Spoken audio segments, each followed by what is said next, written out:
قصر دنا تک کس کی رسائی، قصر دنا تک کس کی رسائی، جاتے یہ ہیں آتے یہ ہیں صلی اللہ۔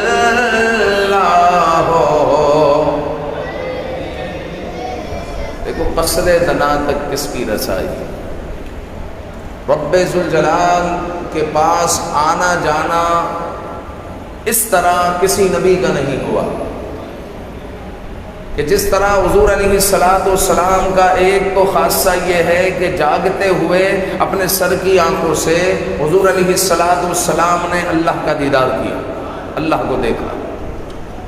پھر دوسری بات یہ ہے کہ حضرت موسیٰ علیہ السلام نے جب پوچھا کہ اللہ رب العزت کی طرف سے کیا ملا، تو عرض کیا کہ 50 نمازیں۔ حضرت موسیٰ علیہ السلام نے کہا آپ کی امت 50 نمازیں نہیں پڑھ سکے گی، آپ اللہ کی بارگاہ میں عرض کریں۔ پھر حضور علیہ السلام اللہ کی بارگاہ میں پہنچ گئے، 45 ہو گئی، پھر منع کیا پھر پہنچ گئے، پھر منع کیا پھر پہنچ گئے، پھر منع کیا پھر پہنچ گئے، یہاں تک کہ 5 رہ گئی۔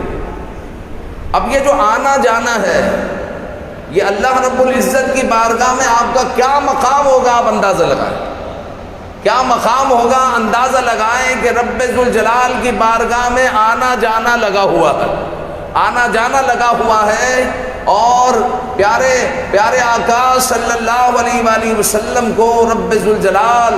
آپ پر فضل فرماتا ہے، کرم فرماتا ہے، رحم فرماتا ہے، اور اللہ رب العزت اپنے محبوب کو بار بار 5 نمازیں معاف فرماتا ہے، یہاں تک کہ آخر میں 5 رہ جاتی ہے۔ تو پھر رب ذوالجلال کے پاس جانے سے حضور کو حیا آتی ہے کہ اب تو 5 رہ گئی۔ تو آقا کریم صلی اللہ علیہ وسلم کا یہ پروٹوکول ہے، یہ حضور علیہ السلام کی شان ہے۔ امام اہل سنت اسی شان، اسی مرتبے کو بیان فرماتے ہیں کہ قصر دنا تک کس کی رسائی، قصر دنا تک کس کی رسائی، جاتے یہ ہیں آتے یہ ہیں صلی اللہ